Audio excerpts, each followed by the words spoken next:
had just graduated from high school, and this was my last week off before starting my college years. So I wanted to take a few days off to do something I love to do, go camping alone. However, this time would be different from all the previous ones because instead of an outdoor adventure, what awaited me was the scariest experience of my entire life. About 2 hours away from my town, there was a huge and dense forest, which was very popular among campers, but fortunately in that season it was a bit lonely. This was perfect for me at that time, because all I wanted was to disconnect from the world for a while and spend a few days with myself enjoying the tranquility that nature gives you before starting this new important stage in my life. But what I would find in that place would be something very different. That day I went into the forest at about 6 in the morning, and after walking through this rocky and irregular terrain for about 4 hours, I finally found the perfect place to set up my camp. It was near a stream, but quite far from the regular trails. Rather, this place seemed to be virgin. There was a lot of vegetation, and there were no traces of anyone having been in that stretch of forest, at least recently, so I had to clear some space and remove enough undergrowth to be able to place my tent and make my campfire. It was quite damp, so this took some time, and by the time I realized it, night was falling, so I had to hurry to get everything ready before I ran out of light. That night, I had a can of tuna and crackers for dinner and went to bed early, as I was pretty exhausted from the hike and all the effort it took to set up camp.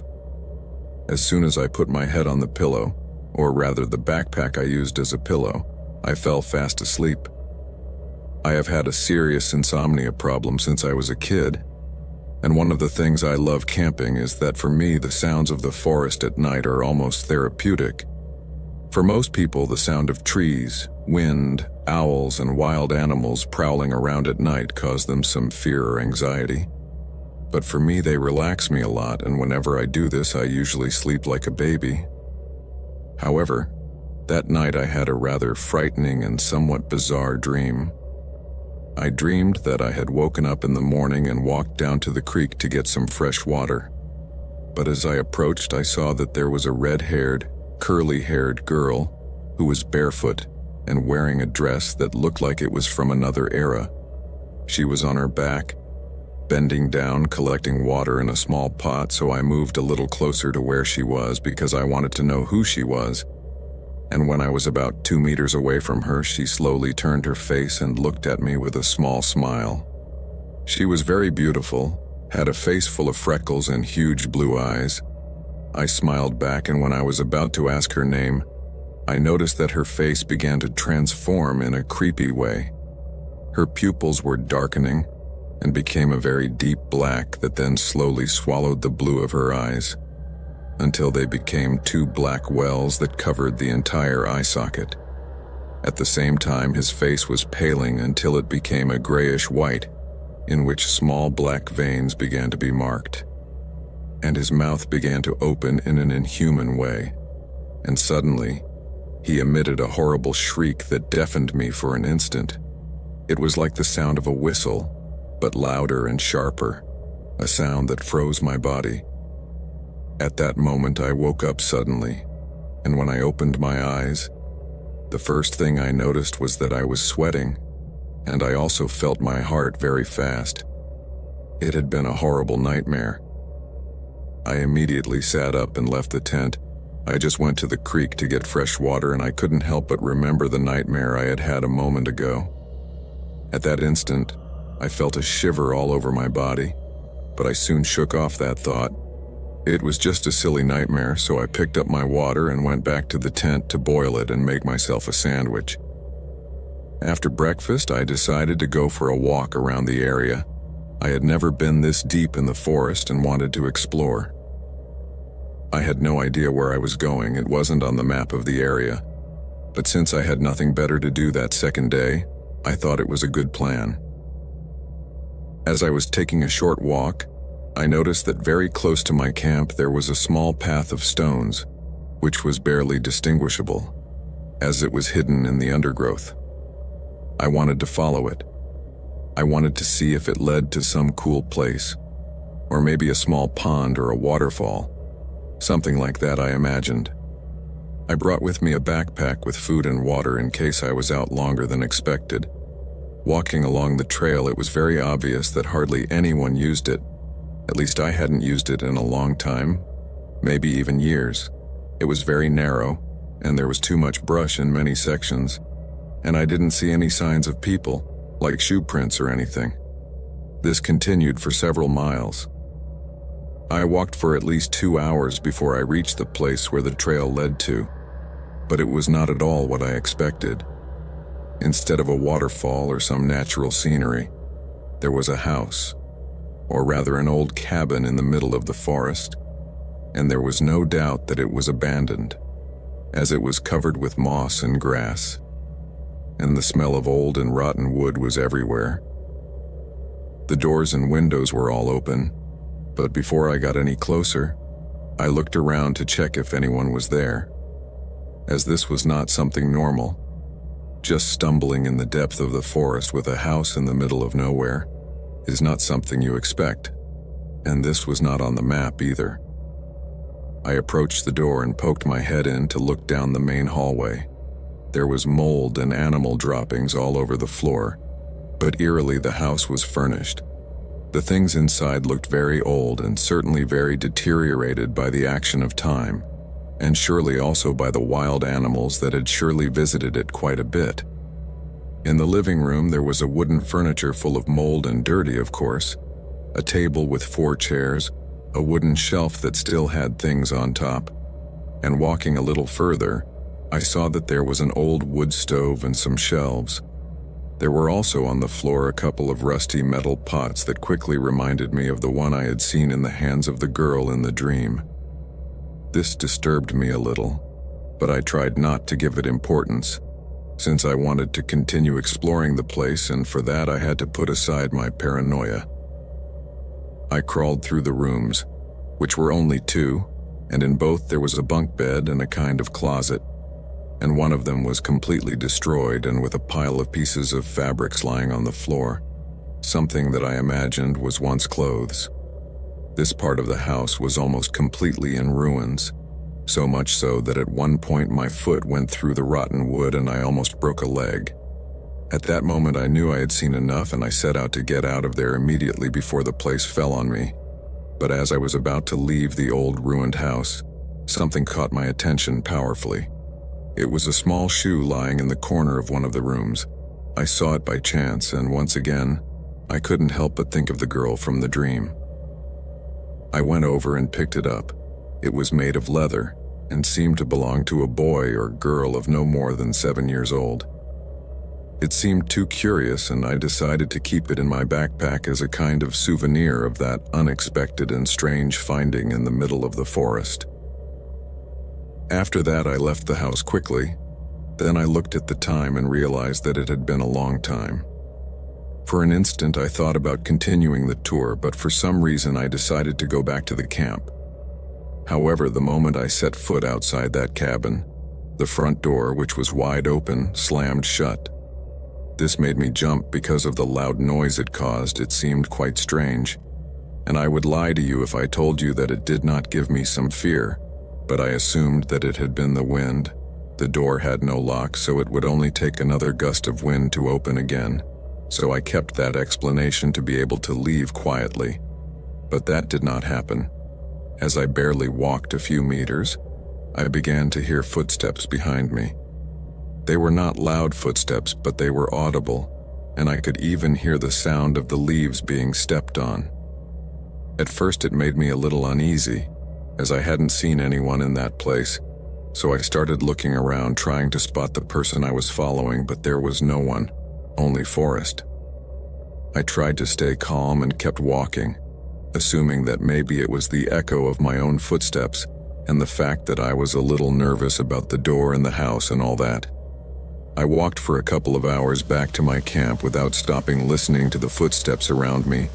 When I finally arrived, I threw the backpack aside, lit the campfire, and put to heat water to prepare myself an instant soup. So I sat by the fire to wait. It was 4 p.m. then, and it was still clear, but soon it was going to get dark. At first, when I sat near the fire, the footsteps stopped being heard, so I remained calm, assuming that it had certainly been the echo of my own footsteps that I heard it on the road. But while I was eating my instant soup, I heard the same footsteps around me again. This was starting to make me nervous. I felt a shiver run through my body, but I tried not to give it importance and just pretended nothing was happening. But then, it was no longer just the footsteps. Now it sounded as if they were moving the branches of the trees. I looked up to see if there were monkeys or something to justify this. Well, if it was the wind, all the trees would be moving, and not just one or two around me, but there was nothing. Soon it got dark, and at that moment I was feeling so restless and so tense that I decided to get into the tent. As soon as night fell, I turned on my solar battery lamp and set out to read one of the books I had brought with me, as I like to read a little before I go to sleep. Everything was normal for a couple of hours, so I concentrated on the book and forgot all about the previous business. But when it was about 8 p.m., I heard footsteps again, this time around my tent. Immediately, I started to get restless. I had a very creepy feeling in my body. At this point, I knew this was not something normal, and it was not the simple noises of the forest. But I had to be brave, since I was in the middle of nowhere all alone, and I could not afford to chicken out. So gathering all the courage that was left, I left the tent with my flashlight in my hand and started to look around again to see if I saw anyone, but I did not know what was worse: that there was a stranger lurking around, or that some ghost in the house was haunting me. Once again, I found no one outside my camp, and the footsteps had quieted down for a while, but once I got back to my tent, the footsteps returned, and this time as if someone was jumping around. At that point, my heart started beating really fast and I started feeling really scared. But I didn't know what to do, so I just closed my eyes and started praying, begging God to take whatever was out there away from me. But then, something even scarier happens. I started hearing a laugh. It was a kind of mocking laugh, and the creepiest thing is that it was the laugh of a child or a girl. At that moment, the little girl from the dream came back to my head. I thought, could it really be her? Could it be the little girl I dreamt about? Believe me, this thought terrified me twice as much, because if in real life that girl was the demonic specter I saw in my dreams, I was sure I would have a heart attack if she appeared. However, thank God this didn't happen. But all that night I kept hearing her footsteps and her laughter everywhere. At one point I just put my head in my sleeping bag to not look at anything, because there was nothing I could do. I had no supernatural powers to fight spirits or souls in pain, and I could not escape. It was night, so I had to wait at least until dawn to be able to leave the forest. The next day I was awakened by the sunlight sneaking into my tent. There was no more noise, no more footsteps, no more laughter. So I got out of my tent and quickly started to pick up everything, and as I was putting things in my backpack, I came across the little shoe I had found in the abandoned house. This made me think that if that was the reason why the girl followed me to the camp, because I was sure that it was the same girl from my dream for some reason. So I took the shoe out quickly and put it at the foot of a tree. Then I finished picking up everything and left that place as fast as I could.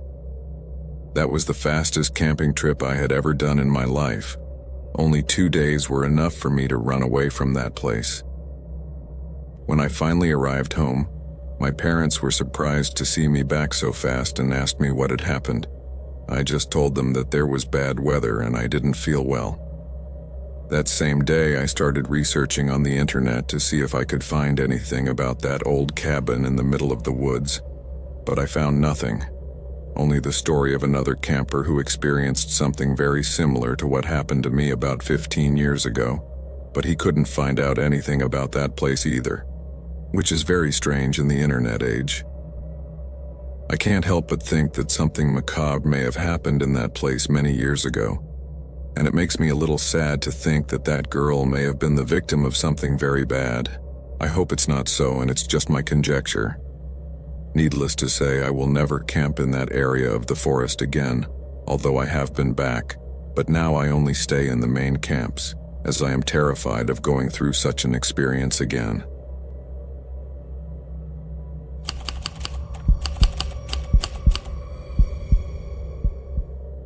When I was a kid, there was an abandoned house just down the street from me, about which there were all kinds of scary stories, and all of us kids were sure that the place was haunted. The house had been unoccupied for about 20 years. That is, since the 70s, because it was 1995 then and I was 7 years old.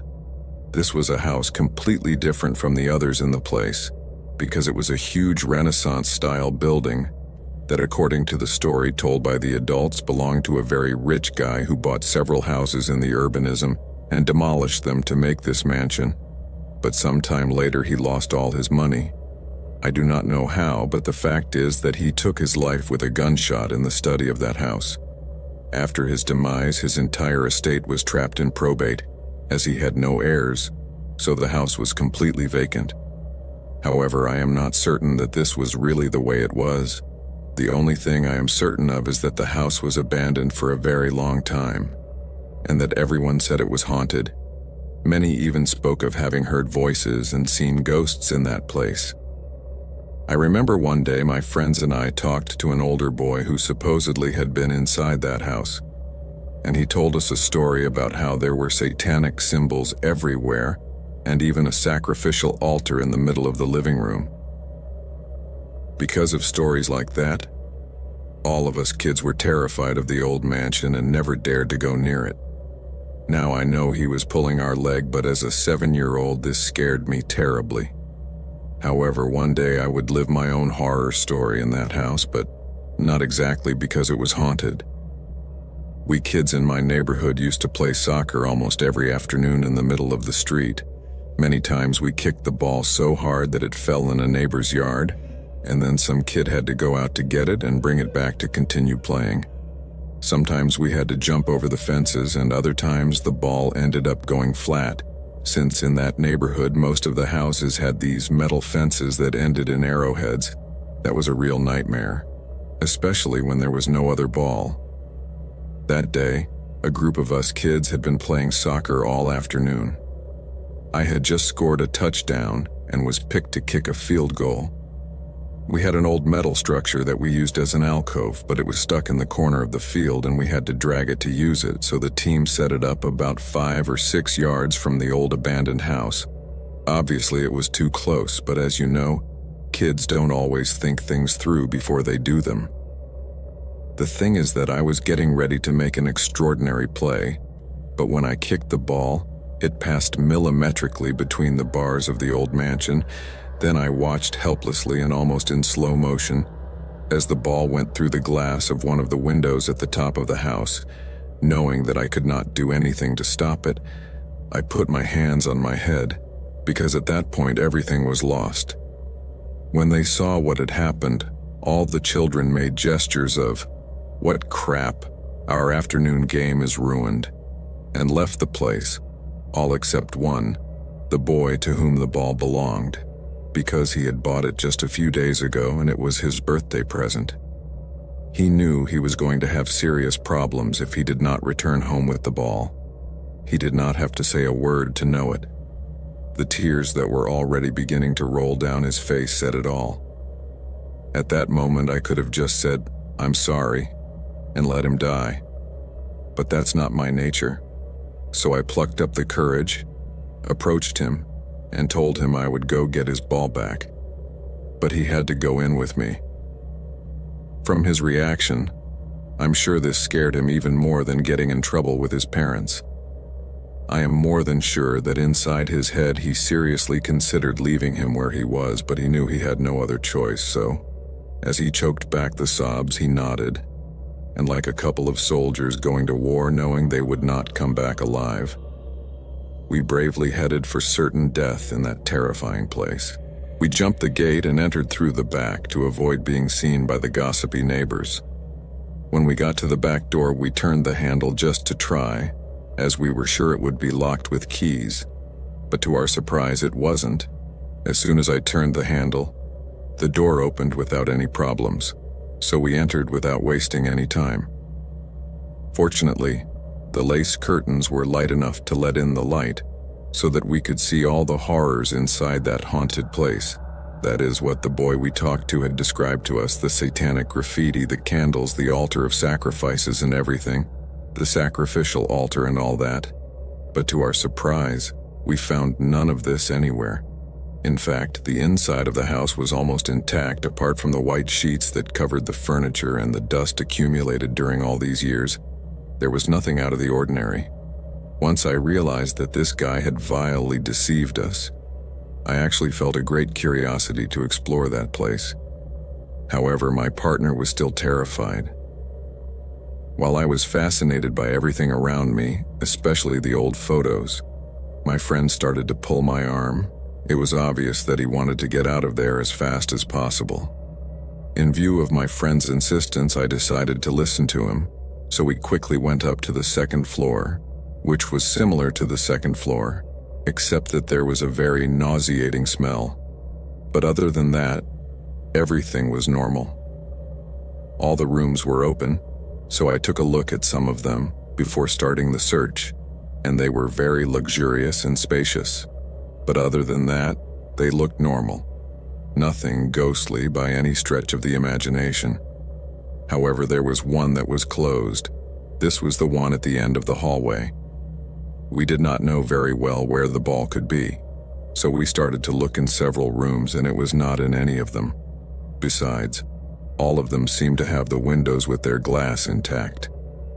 Then we realized that most probably the ball had fallen precisely in the room at the end, the one that was closed. So we went there without thinking much because we needed to recover the ball as quickly as possible. When we opened the door, we realized that the pain got much worse, so much so that we had to cover our noses with our t-shirts. But when we looked at the window, we realized that indeed one of the panes of the big window was broken, as it was letting air through the curtains, which were moving in the breeze. So we started looking all over the room for the ball, and when I finally got it lying next to a huge closet, a shrill scream came from behind me.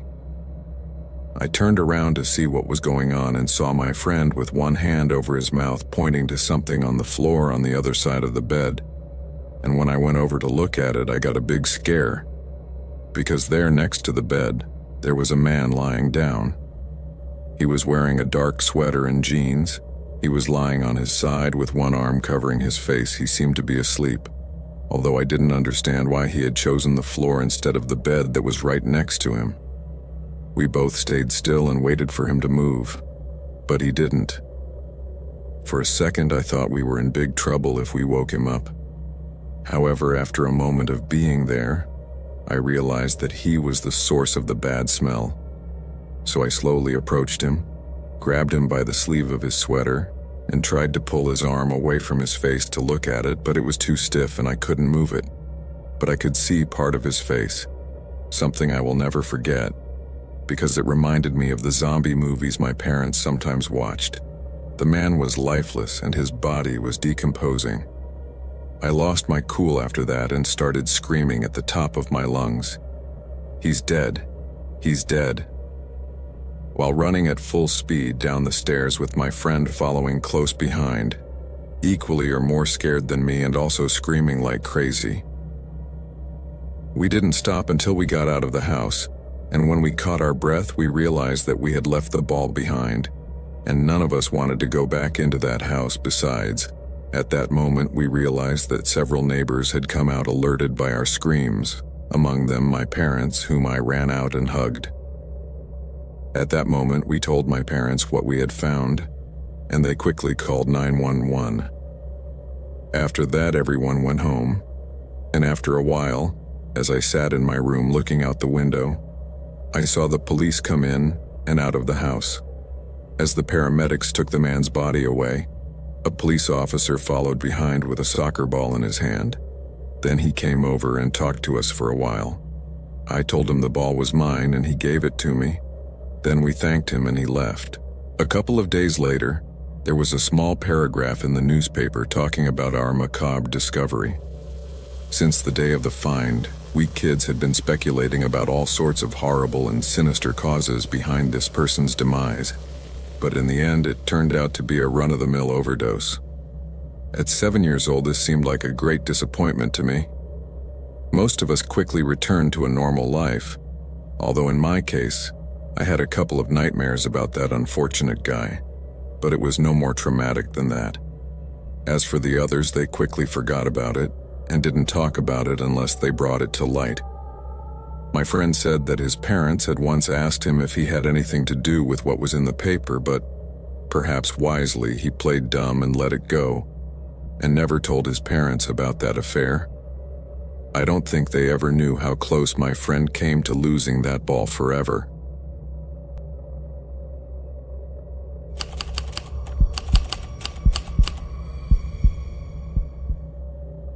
The event I am about to tell you about is the scariest thing I have experienced to this day, and something I still have nightmares about from time to time. It happened 12 years ago, when I was in high school. Since then, my friend Albert and I have avoided sharing this until now, mainly because we don't know what really happened in that place. I met Albert in elementary school, and since then, we became great friends because we both had many things in common. One of them was our passion for exploring abandoned places. Something that is not strange in boys, but in our case, this was something we took very seriously.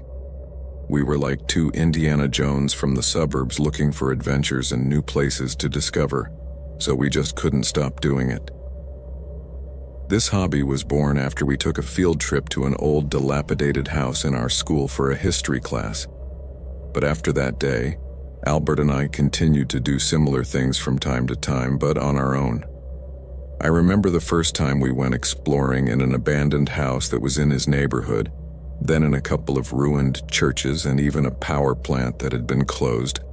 But there we were, pulled out by the police, as some neighbors who lived in the area called them, thinking we were thieves or addicts, or as a lady told us that day, an immoral couple who wanted to do their things there.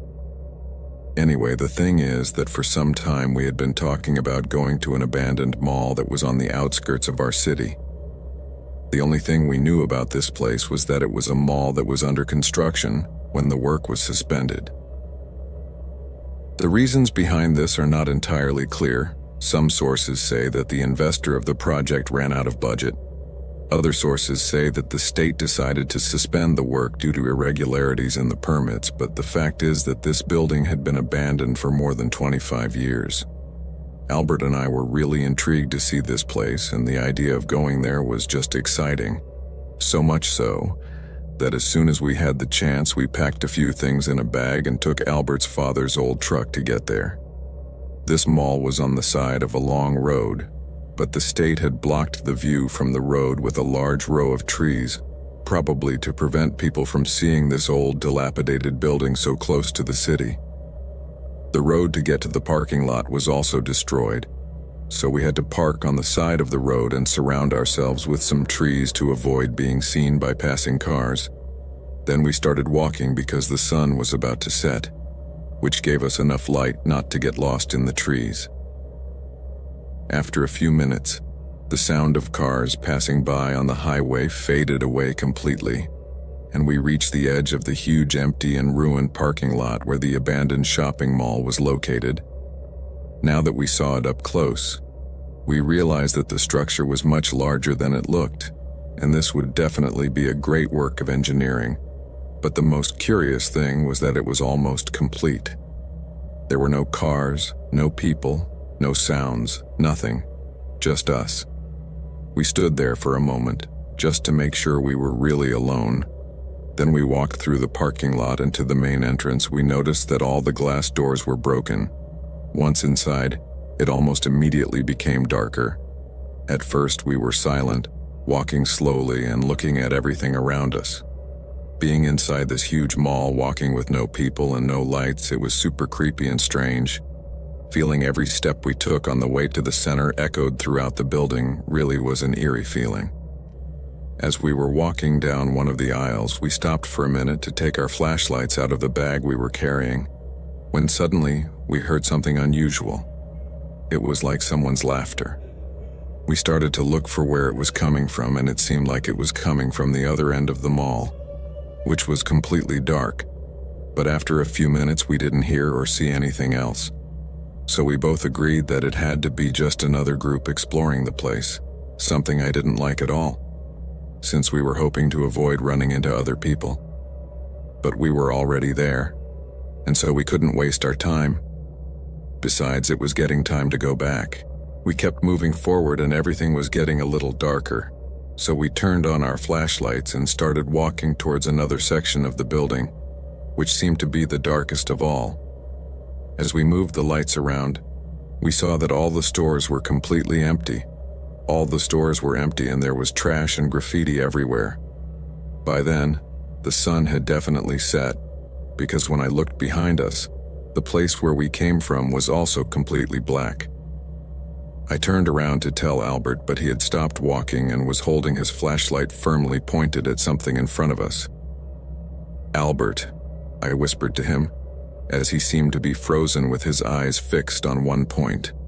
But then I looked closer to where his light was pointing, far down the hall and directly in front of us. Then I froze too. There in the shadows was a figure standing by the entrance of the store and just staring at us.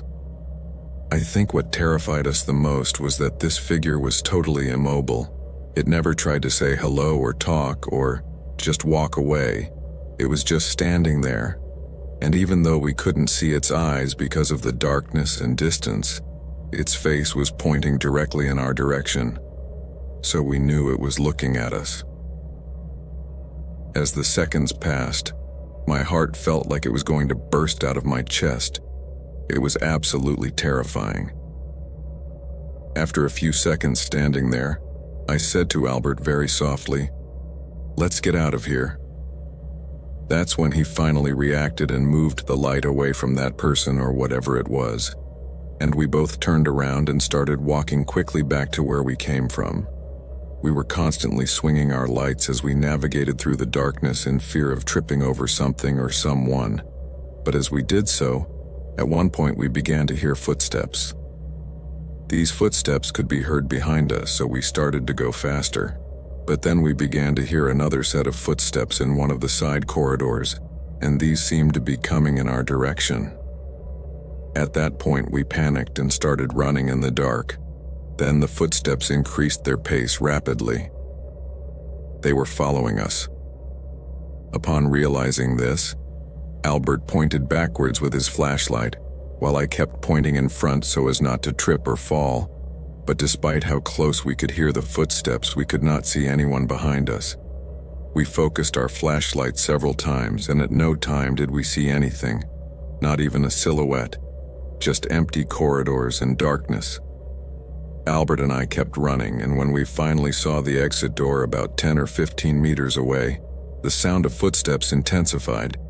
They sounded faster and closer to us, as if they were about to reach us, so we ran as fast as we could and left the mall. The craziest thing about this is that as soon as we set foot outside the building, the footsteps stopped and everything was completely silent. Only the sound of the breeze and the cars in the distance surrounded us. Quickly, Albert shone his light back, but we saw nothing. Absolutely nothing. We stopped for a few seconds a few meters from the entrance of the mall and shone our lights inside once more, this time with both flashlights, but we could not see anything else. However, there was no way we were going back in there. At that moment, we looked at each other and decided to run to the exit because it was night.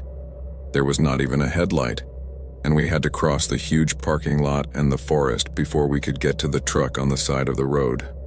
Albert and I were so shocked that we didn't say a word the whole way back, and when the time came, we just said goodbye and went home.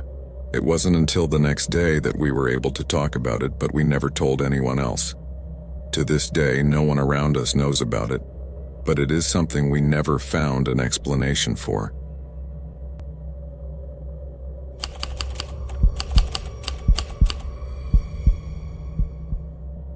In the city where I live, there is a hotel that has been abandoned for decades. They had bought it several times before, but each time they ended up going bankrupt after a few years. This town is small and has no major tourist attraction, so that must be the reason why it was apparently never a very profitable business and always ended up going out of business. Besides, this hotel was huge. It had 6 floors and covered almost a huge area. You could say that it is the largest building in the whole city. It is difficult to imagine who would invest so much money in a work of that magnitude in a city that receives almost no tourists and where more people leave than arrive. That place always made me very curious, and when I was 23 years old, I just decided to go and take a look at it. I really felt that there was nothing dangerous or scary about it. It was just an old, empty, abandoned building that would be great to explore and find out what was there. It was something I had thought about for years, but this time, I finally got up the courage to do it.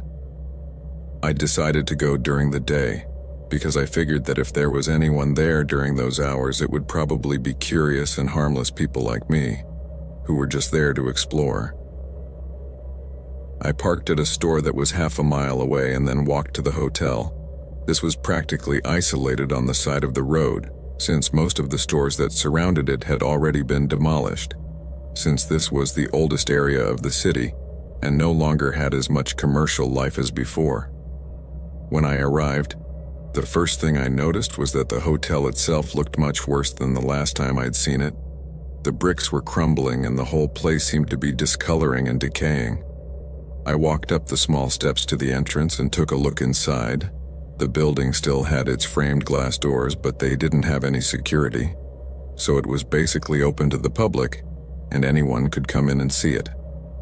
As I was saying, I looked inside and saw that it was almost empty, with only a few things scattered around like chairs and old furniture. I went inside and walked down the hallway, opening the door to the staircase. The whole staircase was covered in shadows, and there was hardly any light coming in. The only thing I could see was a faint ray of light coming from one of the upper floors, but this was enough to find my way to the stairs. However, when I reached the door to the second floor, it was blocked. Something on the other side was preventing it from opening, and a sheet of wood covered the window of the door. It was a pity, but I decided to leave it and continue to the third floor, opening the door and entering the hallway. This was probably the creepiest scenario I've been in to this day. The hallway was dark and musty, with only a small window at each end to light it up. I walked a bit and then entered the first room, which had the door open. Oddly, it looked somewhat normal. There were layers of dust covering everything, but all the furniture was placed upstairs as if it had never been moved.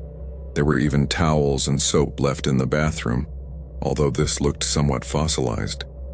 I continued walking down the hallway and noticed that several rooms had unlocked doors, so I explored some of them, and I was surprised to see that many of them were intact, just like the first one I saw. It's as if no one had touched them since the hotel closed, but that's impossible because many people just like me came to enter the old hotel to explore it. But apparently they were also civilized, fortunately. Once I had checked all the rooms on that floor, I decided to return to the stairs to go up to the next floor. But as I was walking back, I heard someone turn the knob on the door to the hallway. I looked over, not quite sure if the sound was coming from the floor I was on or from the floor below, because if someone was opening that door, they must have gone up the stairs first. But at no time did I hear anyone climbing the steps. These were iron stairs, and being that the building was completely empty, every time you go up a step your footsteps rumble and are heard very clearly everywhere. So this seemed very strange to me. While I kept my eyes fixed on the door, I noticed that it began to open slowly, making that sound so characteristic of wooden doors when opening, but due to how dark it was, I could not distinguish well who was behind. So as the door opened, my expectation grew. I hoped it was just another curious visitor like me, but no one came in.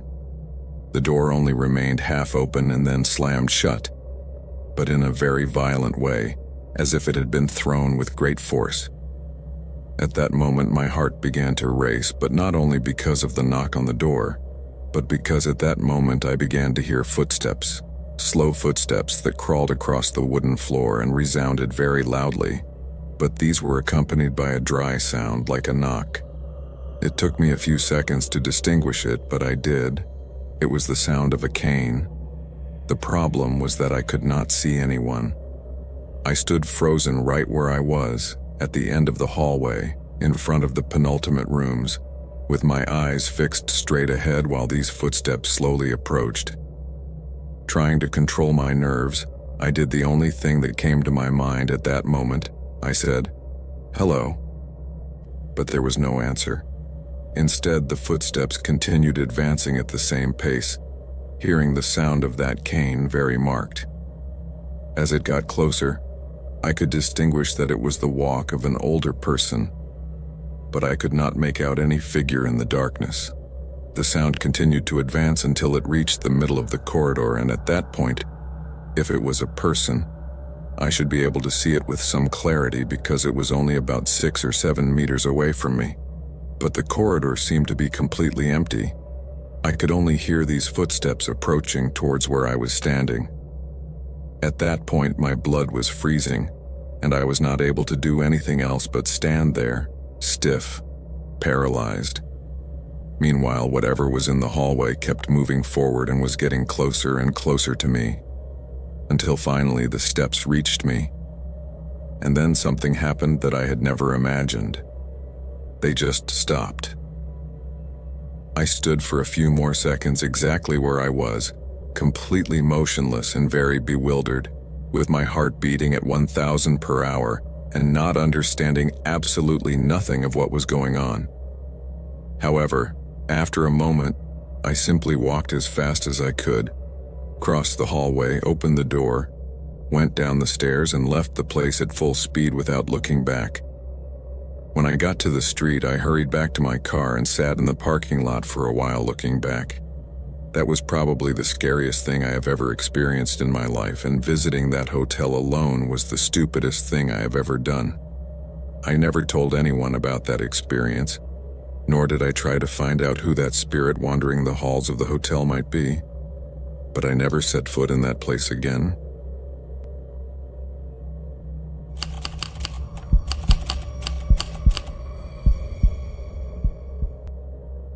My brothers and I grew up in a humble house in a small town in Mexico, very close to the border with the United States. At that time, in the house across the street lived a somewhat troubled family, a middle-aged couple who had a son of about 7 years old, with whom my brothers and I sometimes went out to play. Unfortunately, in that house, things could get very violent at times, so much so that on a couple of occasions the police had to intervene. The arguments in that marriage were constant, and there was a lot of verbal violence. I remember that on several occasions the lady left the house taking her son with her, but for some reason she always came back. This situation went on for years, and over time we all got used to hearing screams and things falling on the floor in that house. However, there was one time when things just escalated to another level. It was a Saturday, a day when I used to wake up late because I had no school. However, this was not the case, since that day I was awakened by screams coming from the house across the street.